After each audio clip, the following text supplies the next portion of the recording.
بسم اللہ الرحمن الرحیم۔ اللہ تعالیٰ کی توفیق سے اور اس کے فضل و کرم سے قرآن مجید کے مضامین کے خلاصے پر مشتمل یہ سلسلہ شروع ہو رہا ہے۔ آج ہم پہلے پارے کا آغاز کر رہے ہیں اللہ تعالیٰ کی توفیق سے۔ پہلا پارہ یہ شروع ہو رہا ہے سورۃ الفاتحہ سے۔ سورۃ الفاتحہ یہ قرآن مجید کی سب سے پہلی سورت ہے، اور جب بھی آپ قرآن مجید کی تلاوت فرمائیں تو آپ کے سامنے قرآن مجید میں ہر سورت کے شروع میں ایک لکیر میں، ایک سطر میں 6 باتیں لکھی ہوئی ملتی ہیں۔ اس سورت کا نام، اور یہ مکی ہے یا مدنی، اور اس عام طور پر جو قرآن مجید چھپے ہوئے ہوتے ہیں ان میں دائیں طرف آپ کو ایک نمبر ملے گا سورت کے نام کے دائیں طرف۔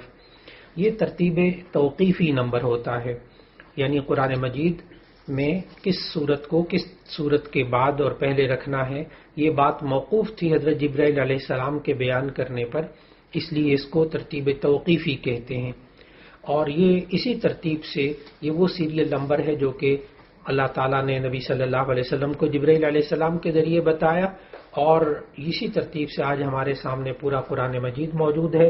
اور اسی ترتیب سے لوح محفوظ میں قرآن مجید موجود ہے۔ تو یہ ترتیب توقیفی ایک لکھا ہوتا ہے۔ پھر بائیں طرف سورت کے نام کے بائیں طرف ایک نمبر لکھا ہوتا ہے، یہ ترتیب نزولی ہے، نازل ہونے کے اعتبار سے سورت کا نمبر ہوتا ہے۔ اور پھر اس کے بعد اس کے بالکل ایک طرف آیات، دائیں طرف آیات کی تعداد لکھی ہوتی ہے، اور بائیں طرف جو ہے رکوع کی تعداد لکھی ہوتی ہے۔ اس طرح ہمیں اگر قرآن مجید کے بالکل ہر سورت کے شروع میں جو ایک سطر ہوتی ہے اس میں ہمیں 6 چیزیں مل جاتی ہیں۔ ہم ان 6 چیزوں کو سورہ فاتحہ کے شروع میں بھی سمجھنے کی کوشش کرتے ہیں کہ سورہ فاتحہ اس کا ترتیب توقیفی نمبر 1 ہے، اور ترتیب نزولی نمبر اس کا 5 ہے، یعنی یہ 5ویں سورت ہے جو کہ نازل ہوئی۔ یہ سورت مکی ہے، مکیہ۔ مکی سورت بس اوقات بعض صورتوں کو کہا جاتا ہے مدنی سورت۔ مکی ویسے لفظ کا مطلب تو یہ ہوتا ہے مکے والی، اور مدنیہ کا معنی مدینے والی، لیکن مفسرین کی اصطلاح میں مکی اس سورت کو کہتے ہیں جو ہجرت سے پہلے نازل ہوئی، اور مدنی اس سورت کو کہتے ہیں جو ہجرت کے بعد نازل ہوئی۔ تو سورۃ الفاتحہ یہ مکی سورت ہے، یعنی اس کا مطلب یہ ہوا کہ یہ سورہ فاتحہ ہجرت سے پہلے نازل ہوئی۔ اور اس کا نام جو سورہ فاتحہ رکھا گیا اس لیے کہ یہ لفظ سورہ فاتحہ، یہ نام اس سورت کے اندر خود تو موجود نہیں ہے، لیکن اس کا نام سورہ فاتحہ اس لیے رکھا گیا کہ فاتحہ کا معنی کھولنے والی۔ تو جب ہم قرآن مجید کھول کر پڑھنے لگتے ہیں تو اس میں سب سے پہلی سورت یہ نظر آتی ہے، اسی وجہ سے اس کو سورہ فاتحہ کہتے ہیں۔ اور چونکہ قرآن مجید کا آغاز اس سورت سے ہو رہا ہے اس لیے سورت کا نام سورہ فاتحہ رکھا گیا۔ اس سورت کے اندر کل 7 آیتیں ہیں اور 1 رکوع ہے۔ اس سورت کے اور بھی بہت سارے نام ہیں جو کہ مختلف مفسرین نے روایات کی روشنی میں لکھے ہیں۔ اس کو ام القرآن بھی کہتے ہیں، یعنی قرآن مجید کے بنیادی اجمالی مضامین سارے اس میں موجود ہیں، اس لیے اس کو ام القرآن بھی کہتے ہیں۔ اور بھی نام اس کے موجود۔ سورہ فاتحہ جو ہے یہ قرآن مجید کے شروع میں ایک ایسی سورت ہے کہ جس میں قرآن حکیم کی تمام تعلیمات کا خلاصہ اختصار کے ساتھ اس میں آ جاتا ہے۔ پورے قرآن مجید کے موضوع کو، اگر مضامین کو دیکھا جائے تو 3 قسم کے مضامین بنیادی طور پر ملتے ہیں: توحید، رسالت اور آخرت۔ اور تمام انبیاء جتنے بھی تشریف لائے حضرت آدم علیہ السلام سے لے کر آخری نبی صلی اللہ علیہ وسلم تک، سب کی بنیادی تعلیمات جو تھیں، مشترک تعلیمات تمام انبیاء کی، وہ یہ 3 تھیں: توحید، رسالت اور آخرت۔ قرآن مجید میں بھی بنیادی طور پر یہ 3 مضامین پورے قرآن مجید میں چلتے ہیں۔ چنانچہ یہاں سورت کی جو ابتدائی 2 آیتیں ہیں اور چوتھی آیت جو ہے اس میں توحید کا مضمون بیان ہوا. توحید کہتے ہیں اللہ تعالیٰ کو اس کی ذات اور صفات کے اعتبار سے ایک ماننا. پھر تیسری آیت میں قیامت کا ذکر آیا. مالک یوم الدین، وہ روز جزا کا بدلے کے دن کا مالک ہے. اور اس کے بعد پانچویں اور چھٹی آیت میں نبوت اور رسالت کا تذکرہ ملتا ہے. اور پھر اس کے بعد اللہ تعالیٰ نے اس سورت کے آخر میں ہمیں سمجھایا کہ یہ بندہ سیدھے راستے کو اللہ کی طرف سے مانگتا ہے کہ اللہ مجھے سیدھا راستہ دکھا، اور یہ انسان اپنی زبان پر پھر یہ بھی لاتا ہے اس سورت کو پڑھتے ہوئے ان لوگوں کا راستہ جن پر تو نے انعام کیا، ان لوگوں کا راستہ نہیں جن پر تیرا غضب نازل ہوا اور جو گمراہ ہوئے. معلوم ہوا کہ اس بندے نے جو ہدایت مانگی سیدھے راستے کی تو خود زبان پہ یہ لے کر آیا کہ ان لوگوں کے یا اللہ مجھے راستے پر چلنے کی توفیق دے جس میں کہ انسان کامیاب ہوتا ہے، اور وہ آگے قرآن مجید میں موجود ہے. اسی طرح اس میں اللہ تعالیٰ نے ہمیں سورہ فاتحہ میں دعا کرنے کا بھی حکم دیا، اور ایک دعویٰ بھی انسان کرتا ہے اللہ کے سامنے کہ اے اللہ کہ میں صرف اور صرف تیری عبادت کروں گا اور صرف تجھ ہی سے مدد مانگوں گا. تو دعا کا سلیقہ بھی سکھایا، اور آئندہ کے لیے انسان کے ذمے یہ عہد بھی سکھایا کہ اس نے یہ وعدہ کر لیا تھا کہ ہم صرف تیری عبادت کریں گے اور صرف تجھ ہی سے مدد مانگیں گے. پھر اس کے بعد پہلے پارے میں سورۃ البقرہ کا آغاز ہوتا ہے. سورۃ البقرہ اس کا توقیفی نمبر 2 ہے، یعنی قرآن مجید کی دوسری سورت ہے یہ، لیکن اس کا جو نزولی نمبر ہے نازل ہونے کے اعتبار سے وہ اس کا نمبر 87 ہے. یہ مدنی سورت ہے، یعنی اس سورت کا اکثر حصہ ہجرت مدینہ کے بعد بالکل ابتدائی دور میں نازل ہوا. اس کی کل آیات سورۃ البقرہ کی 286 ہیں، اور یہ اس میں کل رکوع 40 ہیں. سورہ بقرہ کے اندر کل رکوع 40 ہیں، اور یہ قرآن مجید کی سب سے طویل ترین سب سے لمبی سورت ہے. یہ سورت مدنی ہے، اور ہمیں اس کی آیات اور رکوع بھی معلوم ہوئے، اس کا ترتیب نزولی اور ترتیب توقیفی بھی معلوم ہوا. اب یہ جو سورۃ البقرہ کا نام بقرہ رکھا گیا، دراصل بقرہ کا معنی ہوتا ہے گائے، اور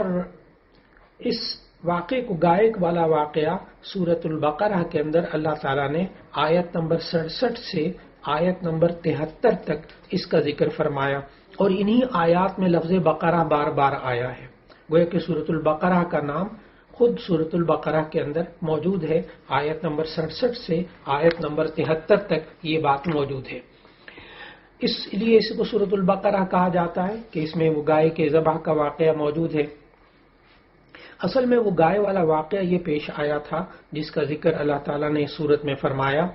کہ بنی اسرائیل کا ایک مالدار شخص تھا، تو اس کے بھتیجے نے مال وراثت لینے کی غرض سے اسے قتل کر دیا. پھر رات کے وقت میں اس نے یہ لاش اٹھا کر اپنے اس چچا زاد بھائی کی وہ کسی اور کے دروازے پر رکھایا، اور ظاہر ہے جہاں لاش ملی تو اختلاف پیدا ہو گیا کہ قاتل کون ہے، لڑائی جھگڑا شروع ہو گیا. اس پر اللہ تعالیٰ نے حضرت موسیٰ علیہ السلام کے ذریعے ان لوگوں کو حکم دیا کہ انہیں چاہیے کہ وہ ایک گائے ذبح کر دیں، اور اس کے گوشت کا کچھ حصہ اس مقتول کے جسم کے ساتھ لگائیں گے، تو ایسا کرنے سے وہ مقتول زندہ ہو جائے گا دوبارہ، اور وہ بتائے گا کہ میرا قاتل کون ہے. یہ واقعہ پیش آیا. اس پر اللہ تعالیٰ نے یہ بھی ذکر کیا کہ ان لوگوں نے بہت اس میں چونچرا کی کہ گائے کے ذبح کو اصل میں کرنا نہیں چاہتے تھے اور الٹے سیدھے سوالات کرتے رہے. یہ بھی اللہ تعالیٰ نے اس میں ذکر کیا. اور پھر اس سورہ بقرہ کے اندر اللہ تعالیٰ نے ہمیں جو اس واقعے کے ذریعے سمجھایا کہ یہ لوگ پھر اللہ تعالیٰ نے جب حکم دیا تو انہی میں سے بنی اسرائیل میں ایک گروہ اصل میں مرنے کے بعد زندہ ہونے کے بارے میں انکار کرتا تھا، تو اللہ تعالیٰ نے پھر ان کو یہ بھی سمجھایا. اور پھر اللہ تعالیٰ نے یہ بھی سمجھایا کہ چونکہ یہ بنی اسرائیل جو ہیں یہ گائے کے بارے میں عقیدت رکھتے تھے، اس لیے بھی اللہ تعالیٰ نے ان کے عقیدے کی اصلاح کے لیے، تو اس میں گویا کہ گائے کے ذبح کرنے میں حکمت یہ معلوم ہوئی، ایک تو قاتل کی نشاندہی ہو جائے گی، دوسرا یہ کہ مرنے کے بعد دوبارہ زندہ ہونا، یہ ان کو سمجھ آ جائے گا کہ اللہ تعالیٰ مرنے کے بعد دوبارہ زندہ کیسے کر سکتا ہے، اور تیسرا یہ کہ وہ جو گائے کی محبت ان کے دلوں میں رچی بسی، اس کے عقیدے کی بھی تردید ہو جائے گی۔ یہ تو سورۃ البقرہ کا نام اور اس کے اندر جو واقعہ آیا اس کا تذکرہ تھا۔ اور پھر اس سورت کا جب ہم آغاز کرتے ہیں تو ہم پڑھتے ہیں الف لام میم۔ الف لام میم اصل میں یہ حروف مقطعات ہیں۔ حروف مقطعات کا مطلب ہوتا ہے وہ حروف جو کہ الگ الگ کاٹ کاٹ کر پڑھے جاتے ہیں، اور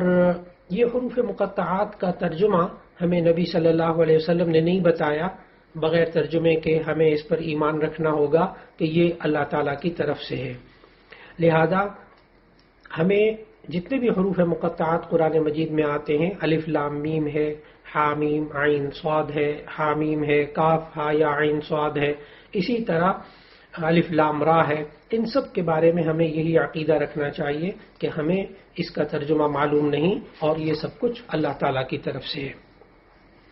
پھر اس کے بعد اللہ تعالیٰ نے ہمیں بتایا کہ اس کتاب میں کوئی شک نہیں، اور یہ قرآن مجید یہ تمام متقین کے لیے ہدایت ہے۔ پھر اس کے بعد اللہ تعالیٰ نے آئندہ آنے والی آیات میں ایک تو متقین کا ذکر کیا، ایمان والوں کا ذکر کیا کہ متقین کی خصوصیات کیا ہوتی ہیں، پھر کفار کا بیان کیا، پھر منافقین کا اللہ تعالیٰ نے بیان کیا۔ متقین کی اللہ تعالیٰ نے یہاں کل 5 خوبیاں بیان کی کہ متقین کون لوگ ہوتے ہیں۔ نمبر 1 فرمایا الذین یؤمنون بالغیب، وہ لوگ کہ جو غیب پر ایمان رکھتے ہیں، یعنی ایک چیز کو نہیں دیکھا نہیں سنا، لیکن اس کے باوجود دیکھا بھی نہیں ہے، ان کو معلوم نہیں کر سکتے، لیکن اس کے باوجود اندیکھی بات پر ایمان رکھتے ہیں، جیسے اللہ کو نہیں دیکھا مانتے ہیں،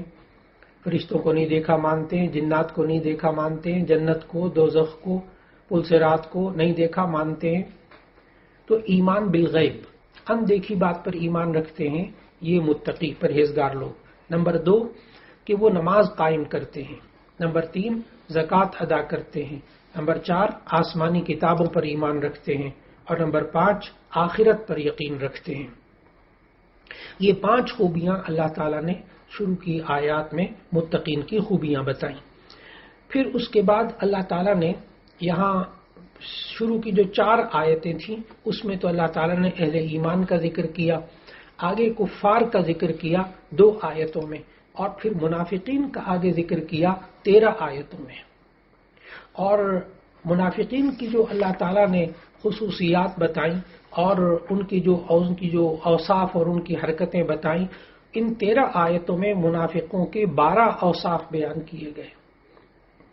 کہ یہ منافق یہ باتیں ان کے اندر ہوتی تھیں۔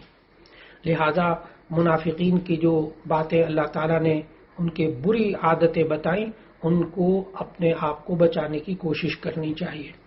تو آئندہ آنے والی جو 13 آیات ہیں ان میں جو منافقین کی 12 عادتیں بیان کی گئیں، اس میں نمبر 1 جھوٹ بولتے تھے وہ، نمبر 2 دھوکہ دیتے تھے، نمبر 3 بات کو سمجھتے نہیں تھے، نمبر 4 ان کے دل کی بیماریاں تھیں ان کے اندر، یعنی حسد تکبر وغیرہ، نمبر 5 ان کے اندر مکر و فریب دھوکہ دینا، نمبر 6 بے وقوف ہونا، بے وقوف، اور 7واں یہ کہ اللہ کے احکام کا مذاق اڑانا، اور پھر 8ویں چیز یہ بتائی کہ یہ زمین میں فساد پھیلاتے ہیں۔ 9ویں عادت ان کی بتائی جہالت، یہ بھی منافقین کی ایک عادت تھی، اور 10ویں چیز ان کے اندر گمراہی، اور 11ویں چیز ان کے مزاج میں شک، ہر بات میں شک، تذبذب میں رہنا، شک میں رہنا، اور 12ویں عادت ان لوگوں کی بتائی کہ یہ ایمان والوں کا تمسخر کرتے تھے، ایمان والوں کا مذاق اڑاتے تھے، اللہ کے احکام کا بھی مذاق اڑاتے تھے اور ایمان والوں کا بھی مذاق اڑاتے تھے۔ اللہ تعالیٰ منافقین کی ان عادتوں سے ہم سب کو بچنے کی توفیق عطا فرمائے۔ پھر اس کے بعد کی آیات میں حضرت آدم اور حضرت حوا کا قصہ ذکر کیا، اور آدم علیہ السلام کی خلافت کا ذکر کیا کہ اللہ تعالیٰ نے انہیں زمین کے اندر خلافت عطا فرمائی، ایسا علم عطا فرمایا جو فرشتوں کے پاس بھی نہیں تھا، فرشتوں کو حکم دیا کہ تم آدم کو سجدہ کرو، اور ایسے وقت میں اور پھر آدم کو سجدہ کرو، لیکن سب نے سجدہ کیا، ابلیس نے سجدہ نہ کیا، اور وجہ اس کا تکبر تھا۔ پھر اس کے بعد اللہ تعالیٰ نے سورۃ البقرہ میں پہلے پارے میں یہود کا تذکرہ کیا۔ بنی اسرائیل کا تذکرہ قرآن مجید میں کئی جگہ موجود ہے، لیکن سب سے زیادہ بنی اسرائیل، ان یہودیوں کا ذکر جو ہے وہ سورۃ البقرہ کے اندر زیادہ مذکور ہے۔ سورۃ البقرہ میں اللہ تعالیٰ نے جہاں بنی اسرائیل کا ذکر کیا، ان میں اللہ تعالیٰ نے دو طریقوں سے ان کا ذکر کیا۔ ایک تو یہ کہ اللہ تعالیٰ نے مختلف باتوں میں انعامات ان پر بتائے کہ کس کس طرح اللہ تعالیٰ نے انعامات ان پر کیے، اور کہا بنی اسرائیل کو کہ تم میری نعمتوں کو، یا بنی اسرائیل اذکروا نعمتی التی انعمت علیکم، اے بنی اسرائیل تم میری ان نعمتوں کو یاد کرو جو میں نے تم پر کی تھی۔ تو اللہ تعالیٰ نے ایک تو اس پہلے پارے میں بنی اسرائیل پر کی گئی نعمتوں کا ذکر فرمایا۔ اگر ہم ان نعمتوں کا جائزہ لیں تو کل 9 نعمتیں ان پر نظر آتی ہیں ان آیات میں۔ پہلی نعمت تو یہ ہے کہ اللہ تعالیٰ نے ان کے اندر بہت سارے انبیاء کو پیدا فرمایا، یہ بھی بنی اسرائیل کے لیے ایک بہت بڑی نعمت، بہت بڑا انعام تھا۔ دوسرا یہ کہ اللہ تعالیٰ نے بنی اسرائیل کو دنیاوی اعتبار سے، مالی اعتبار سے خوشحالی بھی عطا کی ہوئی تھی۔ تیسرا یہ کہ اللہ تعالیٰ نے ان کو عقیدہ توحید اور ایمان کی نعمت ان کو عطا فرمائی تھی۔ چوتھی نعمت اللہ نے ذکر فرمائی کہ اللہ نے ان بنی اسرائیل کو فرعون کے مظالم سے نجات دی تھی۔ پانچویں نعمت یہ ہے کہ جب حضرت موسیٰ علیہ السلام کے ساتھ یہ بنی اسرائیل گئے ہیں مصر کی طرف ہجرت کرنے، اور فرعون نے ان کا پیچھا کیا، تو سمندر میں اللہ تعالیٰ نے ان 12 قبیلوں کے لیے 12 راستے بنا دیے، اور اللہ نے ان کو پار کرا دیا وہاں سے۔ یہ بھی اللہ کی نعمت ہے جو اللہ نے یہاں ذکر فرمائی۔ چھٹی نعمت ان پر یہ تھی کہ اللہ تعالیٰ نے ان کے سامنے فرعون کو اس کے لشکر سمیت غرق کر دیا، یہ الگ سے اللہ تعالیٰ کی ایک نعمت۔ پھر یہ ساتویں نعمت یہ کہ اللہ تعالیٰ نے ذکر فرمائی کہ جب صحرائے سینا میں یہ لوگ پہنچے ہیں تو اس وقت اللہ تعالیٰ نے ان پر من و سلوہ نازل کیا ان کے کھانے کے لیے آسمان سے۔ آٹھویں نعمت اللہ تعالیٰ نے اس میں پہلے پارے میں ذکر فرمائی کہ سائے کے لیے اللہ تعالیٰ نے ٹھنڈے بادلوں کو، وَظَلَّلْنَا عَلَيْكُمُ الْغَمَامَ، اللہ تعالیٰ نے سائے کے لیے بادلوں کا انتظام فرمایا۔ اور 9ویں نعمت اللہ نے یہ کہ حضرت موسیٰ علیہ السلام سے جب انہوں نے پانی کی دعا کرنے کو کہا، اللہ تعالیٰ نے کہا کہ اس پتھر پر آپ لاٹھی ماریں، تو اس پتھر میں سے 12 چشمے پھوٹ پڑے، اور ہر قبیلے نے اپنے پانی پینے کی جگہ کو پہچان لیا۔ یہ 9 نعمتیں ان آیات میں معلوم ہوتی ہیں جو اللہ تعالیٰ نے انعامات فرمائے بنی اسرائیل پر۔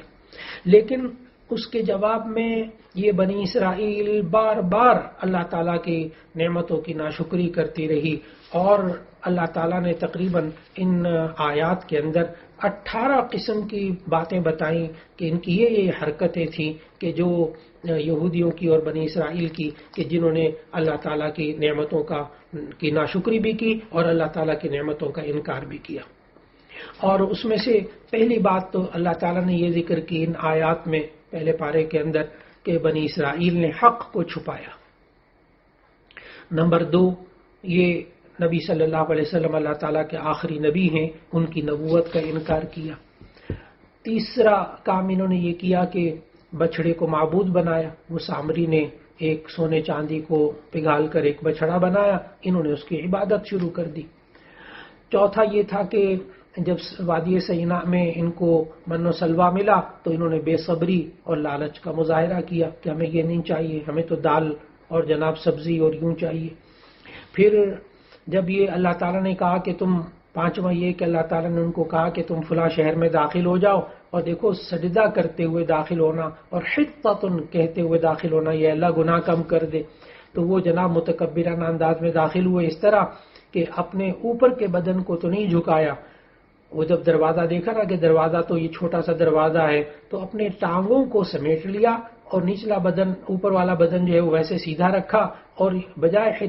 حطتن کہنے کے روایات میں آتا ہے حنتتن کہتے ہوئے داخل ہوئے، یعنی کہ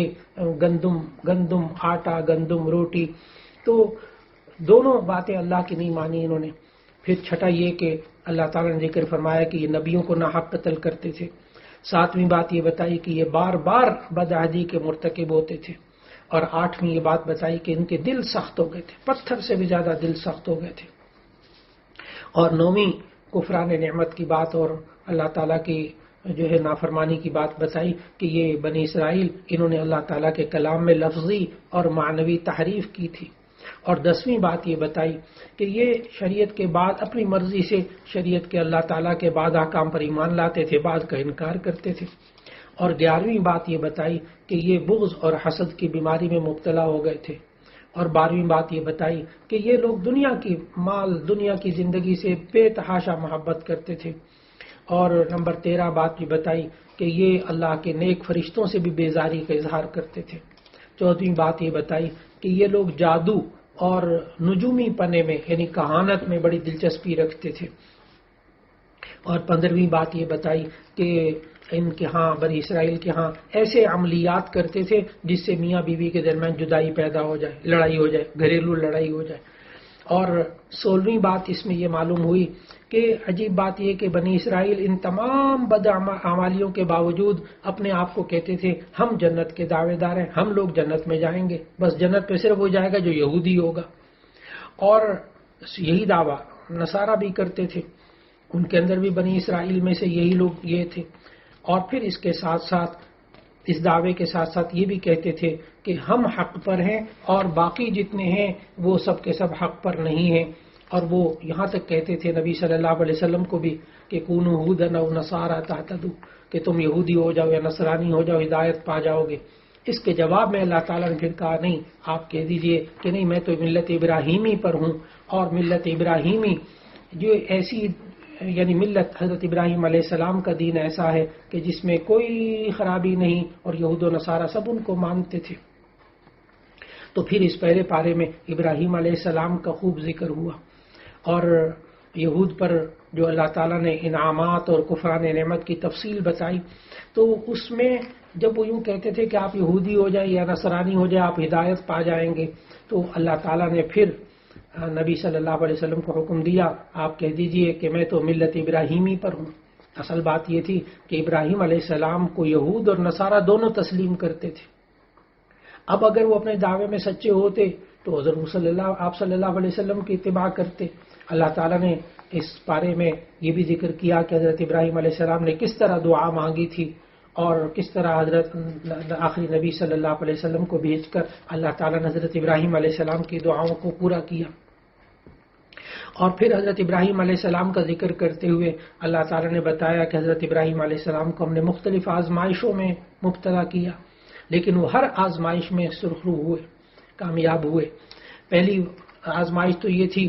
کہ والد ان کے بت پرستی میں مبتلا تھے، تو والد کی بت پرستی سے بیزاری کا معاملہ ہوا۔ پھر اس کے ساتھ دوسرا یہ ہوا کہ اپنی قوم سے ٹکراؤ اور مخالفت کا معاملہ سامنے آیا۔ پھر حضرت ابراہیم علیہ السلام کا نمرود سے جو بحث و مباحثہ ہوا،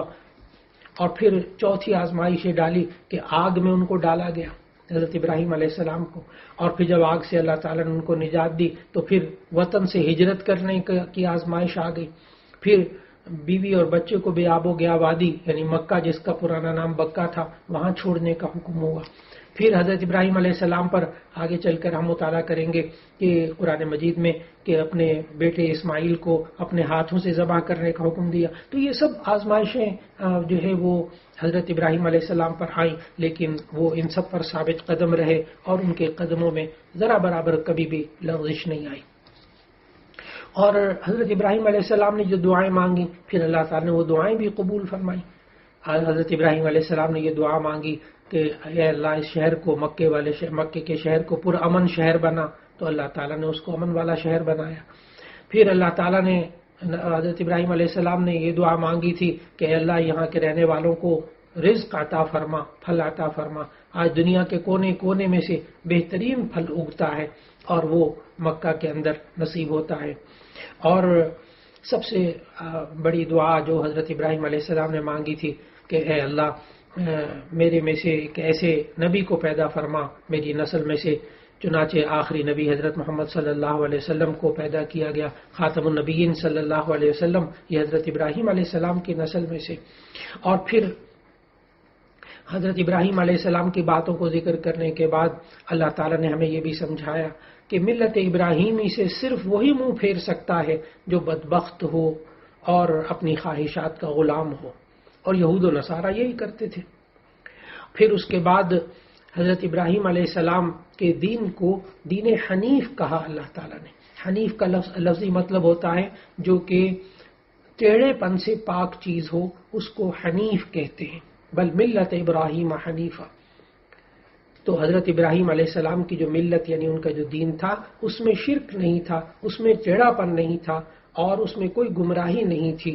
اور پھر اللہ تعالیٰ نے سمجھایا، نبی صلی اللہ علیہ وسلم کو بھی بتایا، اور ساری دنیا کو کے سامنے یہ بات رکھ دی کہ یہ بنی اسرائیل، یہود و نصارہ، صرف یہ ضد اور مخالفت ان کی عادت ہے، اور یہ کب راضی ہوں گے؟ تو یہ اس وقت راضی کہا کہ اگر یہود و نصارہ اس طرح ایمان لے آئیں جس طرح تم ایمان لے آؤ تو یہ ہدایت پا جائیں گے، اور اگر وہ منہ موڑ کے رہیں تو اس پر حیرانگی مت ظاہر کرنا، کیونکہ ضد اور مخالفت ان کی عادت ہے۔ اور پھر اگر یہ یہود و نصارہ اور یہ بنی اسرائیل اسی طرح اللہ کے آخری نبی صلی اللہ علیہ وسلم کے احکامات کی نافرمانی کرتے رہے تو ایک وقت ایسا آئے گا کہ اللہ تعالیٰ خود ان سے نمٹ لے گا۔ وہ اللہ بڑا خوب سننے والا، جاننے والا ہے۔ پھر پہلے پارے کا اختتام جن آیات میں ہو رہا ہے کہ اللہ تعالیٰ کے رنگ میں انسان کو رنگ جانا چاہیے، یعنی اللہ تعالیٰ نے جو احکامات انسان کو دیے، انسان اسی کے مطابق اپنی زندگی گزارے۔ اور پھر نبی صلی اللہ علیہ وسلم کو یہ تسلی دی کہ پہلے بھی بہت امتیں گزر چکی ہیں، لیکن لہا ما کسبت لہا ما کسبت ولکم ما کسبتم، ان کے لیے وہ ہے جو انہوں نے کمایا، آپ کے لیے وہ ہے جو آپ نے کمایا۔ لیکن ایک بات پارے کہ آخر میں اللہ تعالیٰ نے بتا دی کہ ولا تسألون عما كانوا يعملون، آپ سے نہیں پوچھا جائے گا کہ یہ جو کام کرتے تھے، آپ سے صرف یہ پوچھا جائے گا کہ آپ کے ذمے جو اللہ تعالیٰ نے ہدایت کا پیغام لوگوں تک پہنچانے کے لیے کہا تھا وہ آپ نے پہنچا دیا یا نہیں۔ لیکن اس کے باوجود آخری نبی صلی اللہ علیہ وسلم کے احکامات اور بیان کرنے کے باوجود اگر یہ عمل نہیں کریں گے تو آپ سے نہیں پوچھا جائے گا کہ انہوں نے عمل کیوں نہیں کیا۔ اللہ رب العزت ہم سب کو قرآن مجید کی تلاوت کرنے، اس کو سمجھنے اور اس کے مطابق